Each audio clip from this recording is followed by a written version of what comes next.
Hello everyone, welcome to my YouTube channel UPSC with Rashmi.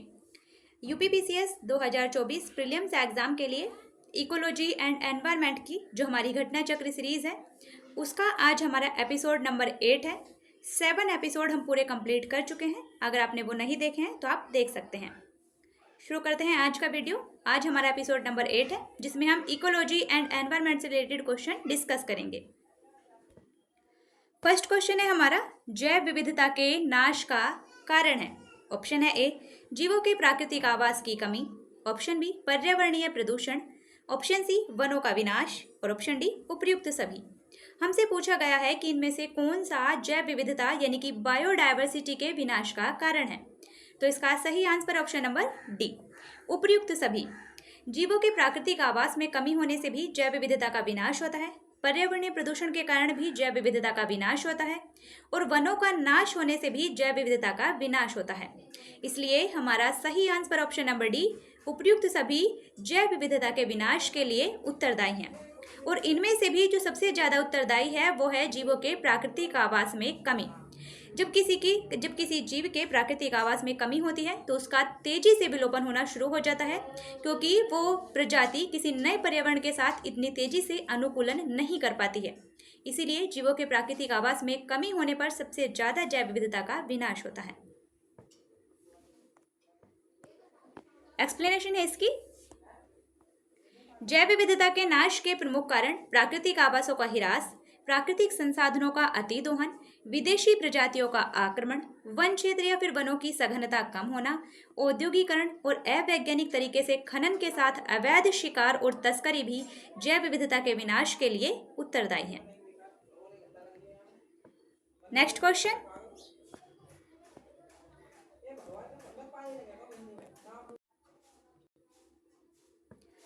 Next question है, निम्नलिखित में से कौन से भौगोलिक क्षेत्र में जैव विविधता के लिए संकट हो सकते हैं। ऑप्शन है, नंबर 1 है वैश्विक तापन, नंबर 2 आवास का विखंडन, नंबर 3 विदेशी जाति का संक्रमण, नंबर 4 शाकाहार को प्रोत्साहन। कूट की सहायता से हमें बताना है कि इनमें से कौन से जैव विविधता के लिए संकट हो सकते हैं। नंबर 1 है हमारा वैश्विक तापन। ग्लोबल वार्मिंग के कारण जैव विविधता ऑलरेडी संकट में है, तो जैव विविधता के विनाश के लिए वैश्विक तापन उत्तरदायी हो सकता है। नंबर 2 है आवास का विखंडन। यह भी बताया था कि किसी प्रजाति के आवास का विखंडन होने से जैव विविधता में तेजी से कमी आती है, इसलिए आवास का विखंडन जैव विविधता के लिए संकट उत्पन्न कर सकता है। नंबर 3 है विदेशी जाति का संक्रमण। विदेशी जाति का संक्रमण भी जैव विविधता के लिए संकट उत्पन्न करता है, क्योंकि जब किसी क्षेत्र में किसी विदेशी प्रजाति का प्रवेश होता है तो वो वहाँ की देशी प्रजातियों को तेजी से समाप्त करना शुरू कर देती है। इसलिए विदेशी प्रजाति का संक्रमण जैव विविधता के लिए संकट हो सकता है। और नंबर 4 है शाकाहार को प्रोत्साहन। शाकाहार को प्रोत्साहन देने से जैव विविधता पर कोई भी प्रभाव नहीं पड़ता है, बल्कि जैव विविधता का संरक्षण होता है। इसलिए नंबर 4, शाकाहार को प्रोत्साहन देने से जैव विविधता के लिए संकट उत्पन्न नहीं होता है। हमारा सही आंसर होगा 1, 2 और 3 सही है, यानी कि ऑप्शन नंबर ए हमारा बिल्कुल सही आंसर है। वैश्विक तापन यानी ग्लोबल वार्मिंग, आवास का विखंडन और विदेशी जातियों के संक्रमण से किसी भौगोलिक क्षेत्र में जैव विविधता के लिए संकट उत्पन्न हो सकता है। Next question.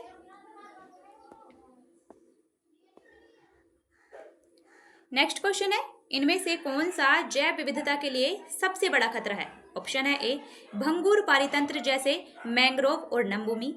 Option B, Himalaya में अगम्य आवास यानी कि हैबिटेट। ऑप्शन सी, प्राकृतिक आवासों और वनस्पति का विनाश तथा झूम खेती। और ऑप्शन डी, आरक्षित जीव मंडल बनाना।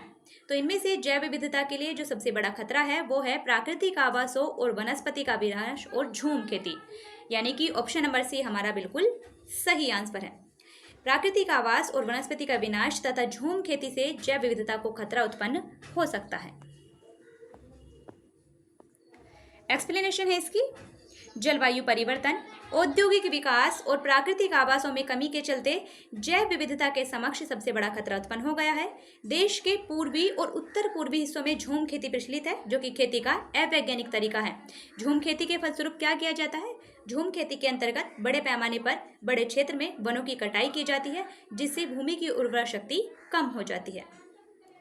अगर हम किसी क्षेत्र से वनों को काट देते हैं और उसके बाद उस पर खेती करने के बाद उसे छोड़ देते हैं तो फिर से उस क्षेत्र पर वैसे ही वन उगाना संभव नहीं है, क्योंकि वर्षा के कारण जो मिट्टी की ऊपरी परत होती है, जो उपजाऊ परत होती है, वो बह जाती है।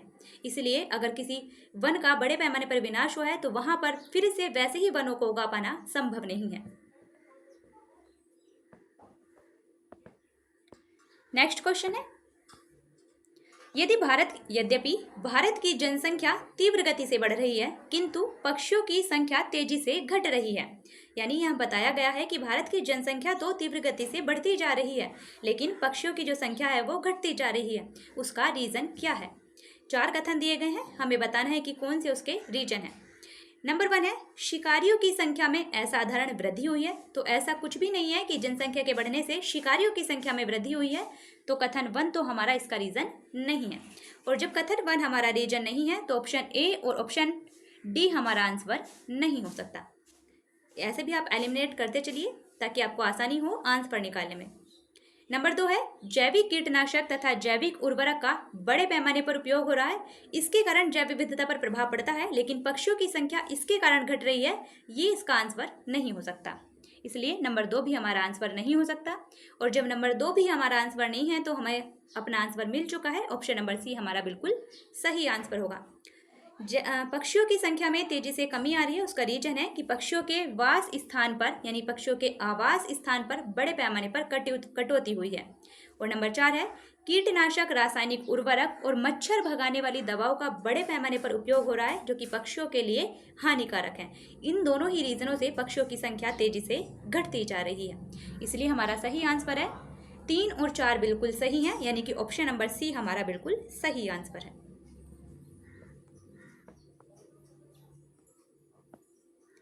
नेक्स्ट क्वेश्चन है, कथन और कारण दिया गया है, हमें कूट की सहायता से बताना है कि इनमें से कौन सा ऑप्शन सही है। कथन है हमारा, उष्णकटिबंधीय देशों में तितलियों की प्रजातियां सर्वाधिक संख्या में पाई जाती हैं। तो कथन बिल्कुल हमारा सही है। जो तितलियों की प्रजातियां होती हैं वो सबसे ज़्यादा उष्णकटिबंधीय प्रदेशों में ही पाई जाती हैं। उसका रीजन बताया गया है कि ऐसा क्यों है। क्योंकि तितलियां कम तापमान में नहीं रह सकती। दोनों सही है और कथन जो कारण है हमारा वो कथन की व्याख्या भी कर रहा है, इसलिए इसका सही आंसर होगा ऑप्शन नंबर ए कि दोनों सही हैं और आर ए की सही व्याख्या भी कर रहा है। जो तितलियां होती हैं वो अनियत तापी प्राणी होती हैं, यानी कि वो कोल्ड ब्लडेड होती हैं। क्योंकि ये अपने जो अपना शरीर का तापमान होता है उसे अपने वातावरण के तापमान के अनुसार अनुकूलित नहीं कर पाती हैं, बल्कि इनके शरीर का तापमान इनके वातावरण के तापमान के अनुसार बदलता रहता है। इसलिए ये कम तापमान वाले क्षेत्रों में नहीं रह पाती, क्योंकि तब वो उड़ नहीं सकती हैं। इसलिए सबसे ज़्यादा जो तितलियां पाई जाती हैं वो उष्णकटिबंधीय देशों में ही पाई जाती हैं। इनके लिए उष्णकटिबंधीय देश यानी कि उष्ण गर्म जलवायु वाले देश उपयुक्त होते हैं। इसलिए उष्णकटिबंधीय देशों में तितलियों की प्रजातियां सर्वाधिक संख्या में पाई जाती हैं, क्योंकि तितलियां कम तापमान में नहीं रह सकती हैं। नेक्स्ट क्वेश्चन है हमारा, ये इसकी एक्सप्लेनेशन है। तितलियां अनियत तापी प्राणी यानी कि कोल्ड ब्लडेड है, इसलिए इनके रहने के लिए उष्ण और गर्म जलवायु वाला क्षेत्र सर्वश्रेष्ठ स्थान माना जाता है। यही कारण है कि तितलियों की सर्वाधिक प्रजातियां उष्णकटिबंधीय देशों में पाई जाती हैं। तितलियां अपने शरीर के तापमान को विनियमित करने में सक्षम नहीं होती हैं, यानी कि अपने शरीर के तापमान को वातावरण के तापमान के अनुसार अनुकूलित नहीं कर पाती हैं। परिणाम स्वरूप इनके शरीर का तापमान इनके वातावरण के तापमान के अनुसार बदलता रहता है और बहुत कम तापमान होने की स्थिति में ये उड़ान नहीं भर सकती।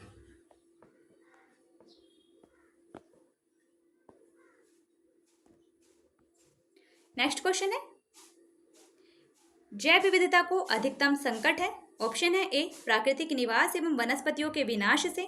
ऑप्शन बी, अनुप्रयुक्त कृषि क्रियाओं से। ऑप्शन सी, जलवायु परिवर्तन से। और ऑप्शन डी, जल प्रदूषण से।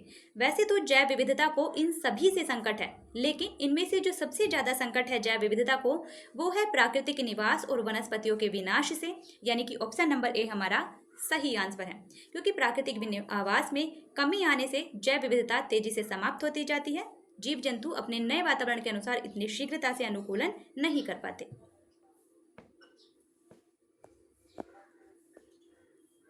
एक्सप्लेनेशन है इसकी, यद्यपि ये चारों कारक जैव विविधता को प्रभावित करते हैं, फिर भी प्राकृतिक निवास और वनस्पतियों के विनाश से जैव विविधता को अधिकतम संकट उत्पन्न होता है।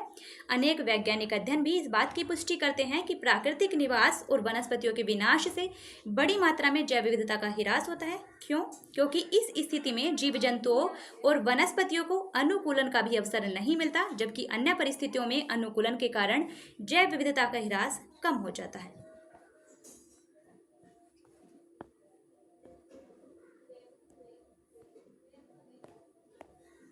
नेक्स्ट क्वेश्चन है, निम्नलिखित में से कौन एक पारिस्थितिकी तंत्र की जैव विविधता की बढ़ोतरी के लिए उत्तरदायी नहीं है? ऑप्शन है ए पारिस्थितिकी तंत्र की उत्पादकता, ऑप्शन बी मध्य व्यवधान, ऑप्शन सी पारिस्थितिकी तंत्र की आयु और ऑप्शन डी पोषण स्तरों की कम संख्या। इसका सही आंसर ऑप्शन नंबर डी पोषण स्तरों की कम संख्या। पारिस्थितिकी तंत्र की जैव विविधता की बढ़ोतरी के लिए उत्तरदायी नहीं है पोषण स्तरों की कम संख्या, क्योंकि पोषण स्तरों की संख्या में कमी होने से किसी एक विशेष प्रजाति के जीवों की संख्या में ही वृद्धि होती है, जबकि ओवरऑल जैव विविधता में कमी आती है। इसलिए पोषण स्तरों की कम संख्या होने पर जैव विविधता की बढ़ोतरी के लिए उत्तरदायी नहीं है, बल्कि पारिस्थितिकी तंत्र की उत्पादकता, मध्य व्यवधान और पारिस्थितिकी तंत्र की आयु ये जैव विविधता की बढ़ोतरी में योगदान देते हैं।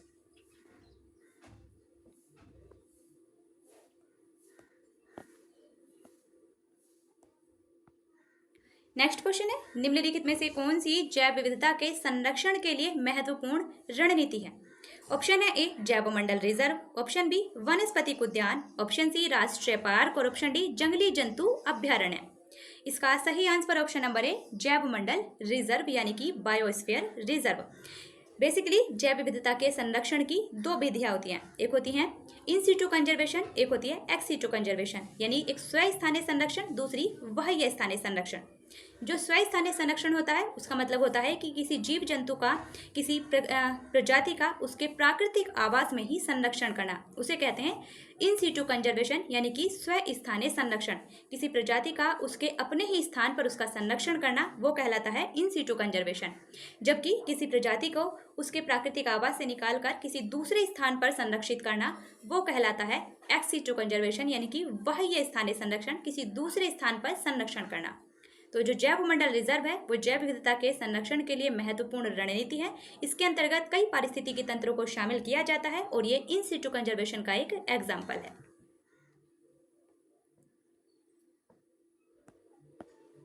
एक्सप्लेनेशन है इसकी।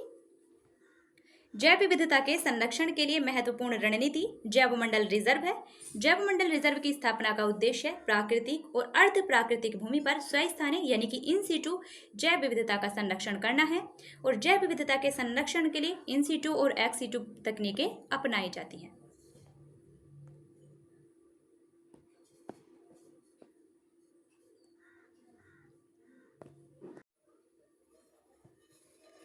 नेक्स्ट क्वेश्चन है, निम्नलिखित में से कौन सा स्थल वनस्पति संरक्षण हेतु स्वस्थानीय यानी कि इन सिटू पद्धति नहीं है? ऑप्शन है ए जीवमंडल आरक्षित क्षेत्र यानी कि बायोस्फीयर रिजर्व, ऑप्शन बी वनस्पतिक उद्यान, ऑप्शन सी राष्ट्रीय पार्क और ऑप्शन डी वन्य प्राणी अभ्यारण्य यानी कि वाइल्ड लाइफ सेंचुरीज। तो इनमें से कौन सा वनस्पति के संरक्षण के लिए इन सिटू कंजर्वेशन का एग्जाम्पल नहीं है? इसका सही आंसर ऑप्शन नंबर बी वनस्पतिक उद्यान। जीवमंडल आरक्षित क्षेत्र यानी कि बायोस्फीयर रिजर्व, राष्ट्रीय पार्क यानी नेशनल पार्क और वन्य प्राणी अभ्यारण्य यानी वाइल्ड लाइफ सेंचुरीज, ये तीनों ही वनस्पति के संरक्षण के इन सिटू कंजर्वेशन के एग्जाम्पल हैं, जबकि वनस्पतिक उद्यान, जीन बैंक, बीज बैंक, ऊतक संवर्धन केंद्र ये सभी वनस्पति के संरक्षण के बाह्य स्थानीय के यानी कि एक्स सिटू कंजर्वेशन का उदाहरण है। तो ध्यान रखिएगा कि वनस्पतिक उद्यान, जीन बैंक, बीज बैंक, ऊतक संवर्धन केंद्र, चिड़ियाघर, एक्वेरियम ये सभी वनस्पति के संरक्षण के लिए एक्स सिटू कंजर्वेशन यानी कि बाह्य स्थानीय संरक्षण के एग्जाम्पल है।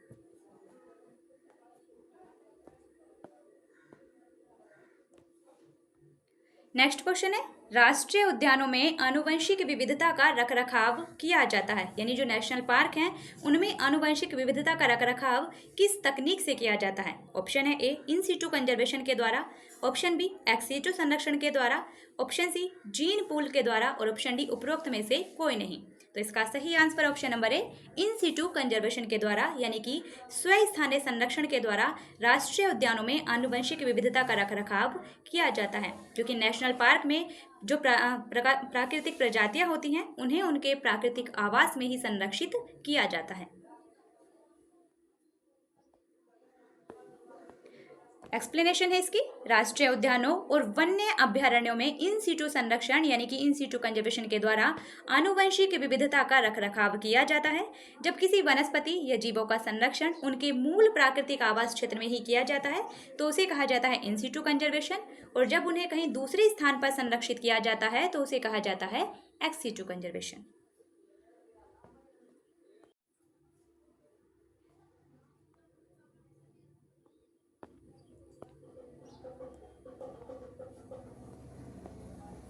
नेक्स्ट क्वेश्चन है, निम्नांकित में से क्रायो बैंक एक्स-सीटू कंजर्वेशन के लिए कौन सी गैस सामान्यतः प्रयोग होती है? यानी कि जो क्रायो बैंक होता है जो कि एक एक्स-सीटू कंजर्वेशन की तकनीक है, उसमें किस गैस का यूज किया जाता है? ऑप्शन है A nitrogen, option B oxygen, option C carbon dioxide और ऑप्शन डी मीथेन। इसका सही answer option number A nitrogen.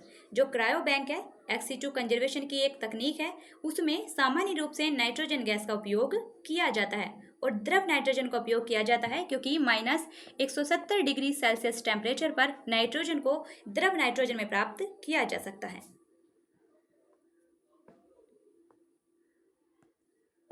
Explanation है इसकी, एक्स-सीटू कंजर्वेशन एक ऐसी प्रक्रिया है जिसके द्वारा वनस्पतियों और जानवरों की विलुप्त प्राय प्रजातियों का संरक्षण उनके प्राकृतिक आवास से अलग किया जाता है, पृथक किया जाता है। एक्स-सीटू कंजर्वेशन के तहत जीवित शुक्राणुओं, अंडों और भ्रूणों के नमूनों को अत्यंत कम तापमान पर द्रवित नाइट्रोजन में संरक्षित किया जाता है। तो ये आप ध्यान रखिएगा।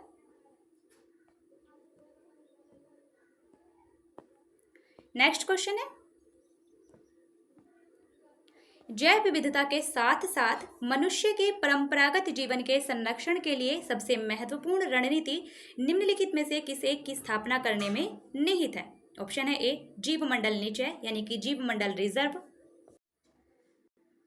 ऑप्शन बी वनस्पतिक उद्यान, ऑप्शन सी राष्ट्रीय उपवन और ऑप्शन डी वन्यजीव अभ्यारण्य। इसका सही आंसर ऑप्शन नंबर ए जीव मंडल निचय यानी कि जीव मंडल रिजर्व। जैव विविधता के साथ साथ जब मनुष्य के भी परंपरागत जीवन का संरक्षण किया जाता है तो उसके लिए जो सबसे महत्वपूर्ण रणनीति है वो है जैव मंडल रिजर्व यानी कि बायोस्फीयर रिजर्व की स्थापना करना। नेक्स्ट क्वेश्चन, इसकी एक्सप्लेनेशन है, जैव विविधता के साथ साथ मनुष्य के परंपरागत जीवन के संरक्षण के लिए सबसे महत्वपूर्ण रणनीति जीव मंडल आरक्षित क्षेत्र की स्थापना करने में निहित है। एक जीव मंडल आरक्षित क्षेत्र में मानव भी व्यवस्था का अभिन्न अंग होता है।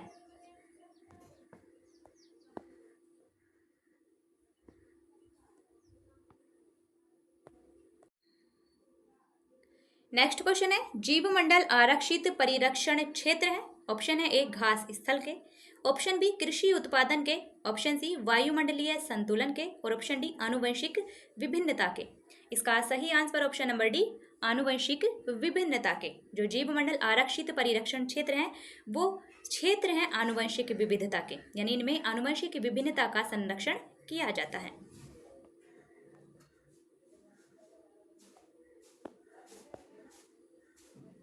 एक्सप्लेनेशन है, जीव मंडल आरक्षित परिरक्षण क्षेत्र आनुवंशिक विभिन्नता से संबंधित होते हैं। इनमें जीवों की आनुवंशिकता को बनाए रखने के लिए उन्हें संरक्षण प्रदान किया जाता है।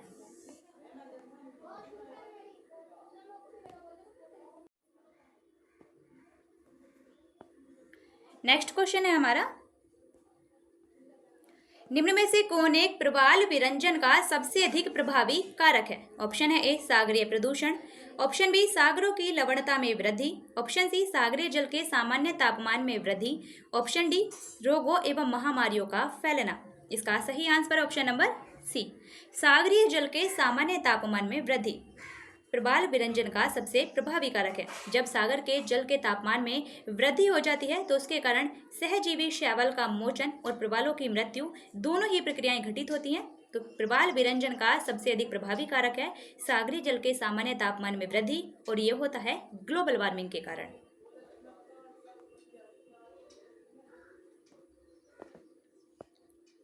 एक्सप्लेनेशन है, प्रवाल विरंजन समुद्री तापमान और अम्लता में वृद्धि, वैश्विक ऊष्मन सहित पर्यावरणीय दबाव के कारण होता है, जिससे सहजीवी शैवाल का मोचन और प्रवालों की मृत्यु दोनों ही घटित होते हैं। नेक्स्ट क्वेश्चन है, निम्नलिखित में से किनमें प्रवाल भित्तियां हैं? यहाँ 4 स्थान दिए गए हैं। कूट की सहायता से हमें बताना है कि इनमें से कहाँ पर प्रवाल भित्तियां पाई जाती हैं। नंबर 1 है अंडमान और निकोबार द्वीप समूह, बिल्कुल सही है, अंडमान और निकोबार द्वीप समूह में प्रवाल भित्तियां पाई जाती हैं। नंबर 2 है कच्छ की खाड़ी, कच्छ की खाड़ी में भी प्रवाल भित्तियां पाई जाती हैं। नंबर 3 है मन्नार की खाड़ी, मन्नार की खाड़ी में भी प्रवाल भित्तियां पाई जाती हैं। और नंबर 4 है सुंदरवन, सुंदरवन में प्रवाल भित्तियां नहीं पाई जाती हैं, इसलिए ये हमारा आंसर नहीं होगा। हमारा सही आंसर है 1, 2 और 3 बिल्कुल सही है, यानी कि ऑप्शन नंबर ए हमारा बिल्कुल सही आंसर है। राष्ट्रीय समुद्र विज्ञान संस्थान के अनुसार प्रवाल भित्तियां भारत में 4 स्थानों पर पाई जाती हैं, अंडमान की खाड़ी, अंडमान और निकोबार द्वीप समूह, कच्छ की खाड़ी, मन्नार की खाड़ी और लक्षद्वीप समूह।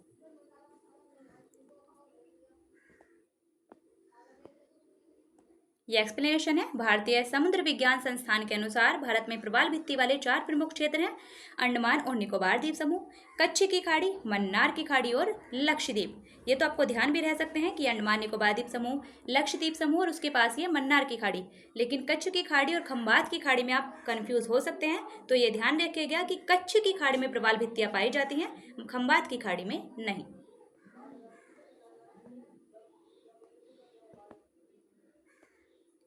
नेक्स्ट क्वेश्चन है हमारा, प्रकृति एवं प्राकृतिक संसाधनों के संरक्षण के लिए अंतर्राष्ट्रीय संघ यानी कि IUCN international union for conservation of nature and natural resources तथा वन्य प्राणी जात एवं वनस्पति जात की संकटापन्न स्पेशीज के अंतर्राष्ट्रीय व्यापार पर कन्वेंशन यानी कि sites, convention on international trade in endangered species of wild fauna and flora, ये इसकी फुल फॉर्म है, ध्यान रखिएगा, IUCN की फुल फॉर्म और साइट्स की फुल फॉर्म।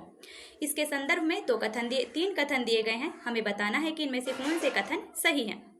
कथन नंबर 1 है, IUCN संयुक्त राष्ट्र का एक अंग है तथा साइट्स सरकारों के बीच अंतर्राष्ट्रीय करार है, तो कथन 1 हमारा गलत है, क्योंकि IUCN संयुक्त राष्ट्र का अंग नहीं है। IUCN एक अलग संगठन है, अंतर्राष्ट्रीय संगठन है।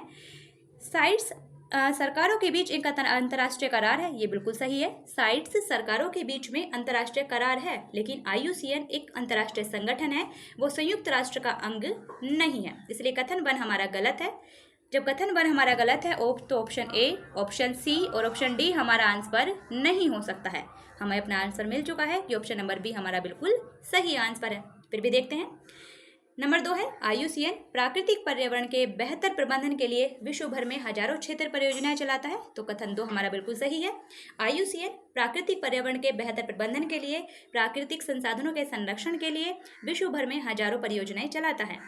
कथन नंबर 3 है, साइट्स उन राज्यों पर वैध रूप से आबद्ध कर है जो कि इसमें शामिल हुए हैं, लेकिन यह कन्वेंशन राष्ट्रीय विधियों का स्थान नहीं लेता है।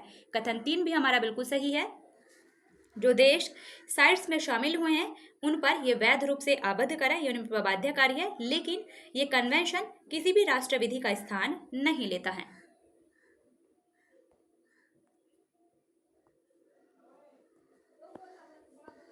एक्सप्लेनेशन है इसकी, IUCN एक अंतर्राष्ट्रीय संगठन है जो कि प्रकृति संरक्षण एवं प्राकृतिक संसाधनों के सतत प्रयोग के क्षेत्र में कार्यरत है। यह संयुक्त राष्ट्र का अंग नहीं है और IUCN को संयुक्त राष्ट्र महासभा में पर्यवेक्षक का आधिकारिक दर्जा प्राप्त है, ये पॉइंट आप ध्यान रखिएगा। IUCN को संयुक्त राष्ट्र महासभा में पर्यवेक्षक का यानी कि ऑब्जर्वर का ऑफिशियल दर्जा प्राप्त है, ये ध्यान रखिएगा।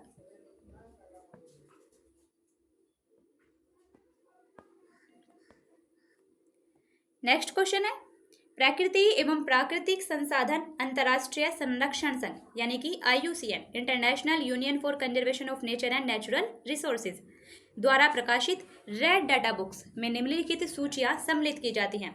यानी IUCN के द्वारा एक बुक प्रकाशित की जाती है, वो है रेड डाटा बुक, और इस रेड डाटा बुक में किसकी सूची होती है? नंबर 1 है जीव विविधता के प्रखर स्थलों यानी कि हॉट स्पॉट्स में विद्यमान स्थानीय पौधों और पशु जातियों की सूची। नंबर 2 संकटग्रस्त पौधों और पशु जातियों की सूची। नंबर 3 विभिन्न देशों में प्रकृति एवं प्राकृतिक संसाधन संरक्षण हेतु संरक्षित स्थलों की सूची। तो जो IUCN के द्वारा रेड डाटा बुक जारी की जाती है उसमें किसकी सूची होती है? उसमें सूची होती है संकटग्रस्त पौधों और पशु जातियों की सूची। यानी हमारा सही आंसर ऑप्शन नंबर बी, केवल 2 सही है। हॉट स्पॉट से इसका कोई लेना देना नहीं है और विभिन्न देशों के प्राकृतिक संसाधन संरक्षण से संबंधित स्थलों की सूची से भी इसका कोई लेना देना नहीं है। IUCN के द्वारा जो रेड डाटा बुक जारी की जाती है उसमें विलुप्त प्राय पौधों और पशु जातियों की सूची यानी कि संकटग्रस्त पौधों और पशु जातियों की सूची सम्मिलित होती है, यानी वो संकटग्रस्त पौधों और पशु जातियों की सूची होती है। नेक्स्ट क्वेश्चन है,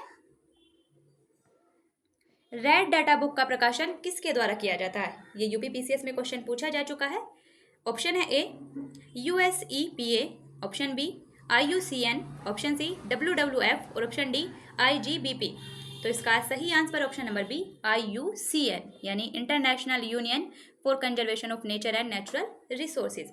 रेड डाटा बुक का प्रकाशन किया जाता है IUCN के द्वारा, जिसमें संकटग्रस्त पौधों और पशु जातियों की सूची सम्मिलित होती है।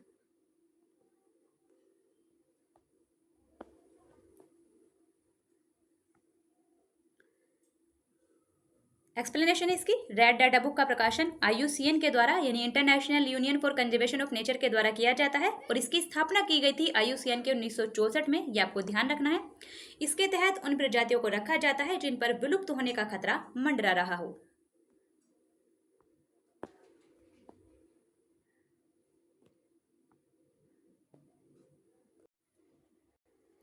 नेक्स्ट क्वेश्चन है हमारा, निम्नलिखित भारतीय पक्षियों में कौन सा अत्यधिक संकटापन्न किस्म है? यानी इनमें से कौन सा पक्षी संकट में है? ऑप्शन है A golden oriole, option B great Indian bustard, option C Indian fantail pigeon और option D Indian sunbird.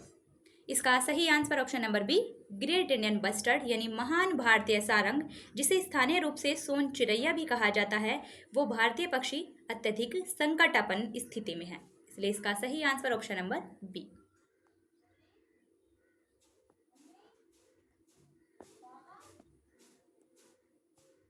Next question है, किसी प्रजाति को विलुप्त माना जा सकता है जब वह अपने प्राकृतिक आवास में देखी नहीं गई है?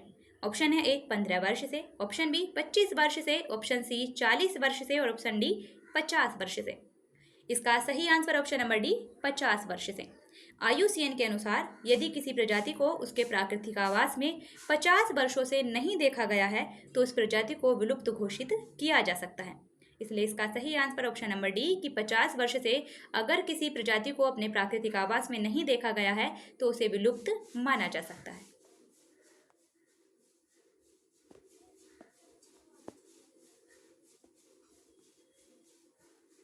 नेक्स्ट क्वेश्चन है, निम्नलिखित युग्मों पर विचार कीजिए। एक तरफ है वन्य प्राणी और दूसरी तरफ है प्राकृतिक रूप से वे कहाँ पाए जाते हैं क्षेत्र।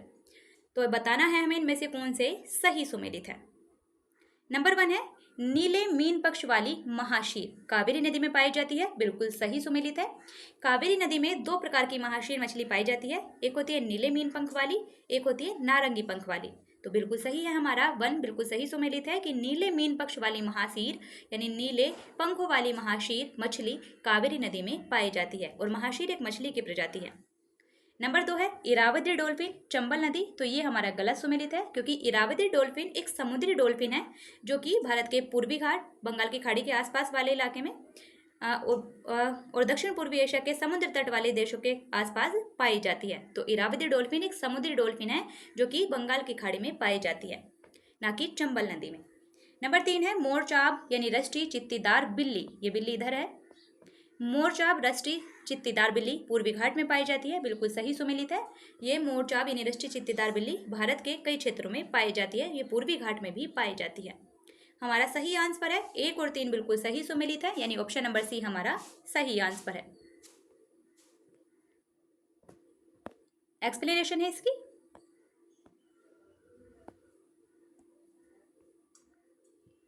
कावेरी नदी में महाशीर मछली की 2 प्रजातियां पाई जाती हैं, एक नीले मीन पंख वाली, दूसरी नारंगी मीन पंख वाली।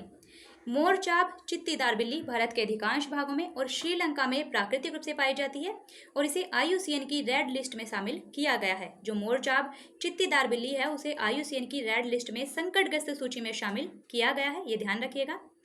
इरावदी डॉल्फिन एक समुद्री डॉल्फिन है जो कि बंगाल की खाड़ी और उसमें गिरने वाली नदियों के मुहानों पर और दक्षिण पूर्वी एशियाई देशों के समुद्री तटों पर प्राकृतिक रूप से पाई जाती है। और इरावदी डॉल्फिन को भी IUCN की रेड लिस्ट में संकटग्रस्त यानी कि एंडेंजर्ड श्रेणी में शामिल किया गया है।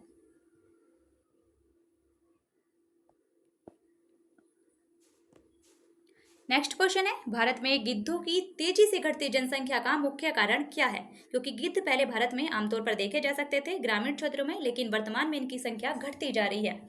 उसका रीजन क्या है? नंबर 1 है डिक्लोफिनेक दवा का अत्यधिक उपयोग। नंबर 2 जानवरों की कम मृत्यु दर। नंबर 3 जानवरों की अधिक मृत्यु दर। और नंबर 4 यानी ऑप्शन नंबर डी स्वच्छता। इसका सही आंसर ऑप्शन नंबर ए डिक्लोफिनेक दवा का अत्यधिक उपयोग। भारत में गिद्धों की तेजी से घटती जनसंख्या का मुख्य कारण है डिक्लोफिनेक दवा का अत्यधिक यूज। दरअसल ये डिक्लोफिनेक जो दवा है, डिक्लोफिनेक सोडियम इसका पूरा नाम है। डिक्लोफिनेक सोडियम ये एक साधारण सी दर्द निवारक दवा है जिसका यूज पशुपालकों के द्वारा अपने पशुओं के उपचार के लिए किया जाता है। और जब इस दवा के उपयोग के दौरान अगर किसी पशु की मृत्यु हो जाती है और उस मरे हुए पशु का मांस गिद्ध एक बार भी खा लेता है तो 30 दिन के अंदर गिद्ध की मृत्यु हो जाती है, क्योंकि उनकी किडनी फेल हो जाती है। तो इस दवा के कुप्रभाव का अंदाजे से लगाया जा सकता है कि पिछले 10 वर्षों के दौरान भारत, पाकिस्तान और नेपाल से लगभग आधी संख्या में, बहुत बड़ी संख्या में गिद्धों की संख्या घट चुकी है।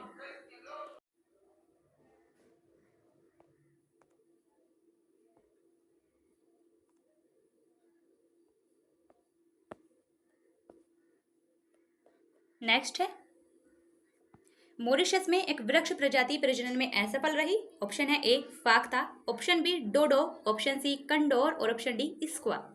इसका सही answer option number B dodo. Mauritius में जो डोडो प्रजाति है, वृक्ष प्रजाति है, वो प्रजनन में असफल रही थी क्योंकि मॉरिशस में डोडो पक्षी विलुप्त हो चुका है और उसके विलुप्त होने के कारण ये प्रजाति भी वहां प्रजनन करने में असफल रही है। ये भी विलुप्ति की कगार पर पहुंच गई है। एक्सप्लेनेशन है इसकी, मॉरिशस में टम्बला कोक यानी कि जिसे डोडो वृक्ष के नाम से जाना जाता है, इसे कहते हैं हम टम्बला कोक, डोडो वृक्ष के नाम से जाना जाता है। ये डोडो पक्षी के विलुप्त होने के कारण प्रजनन में असफल रहा है, जिसकी वजह से यह भी लगभग विलुप्त हो रहा है। तो ये था हमारा आज का वीडियो जिसमें हमने इकोलॉजी एंड एनवायरनमेंट से रिलेटेड क्वेश्चन डिस्कस किए हैं। 7 पार्ट हम ऑलरेडी कंप्लीट कर चुके हैं। अगर आपने वो नहीं देखे हैं तो आप देख सकते हैं। हर पार्ट का PDF उसके डिस्क्रिप्शन में ऐड कर दिया गया है। आपको PDF भी वहाँ से मिल जाएगा ताकि आप रिवाइज अच्छे से कर सकें। तो अच्छे से पढ़िए, रिवाइज कीजिए। आपका जो भी डाउट हो, जो भी क्वेश्चन हो, आप कमेंट बॉक्स में लिख सकते हैं। वीडियो को शेयर भी कीजिए। फिर मिलते हैं नेक्स्ट वीडियो में, तब तक के लिए बेस्ट ऑफ लक।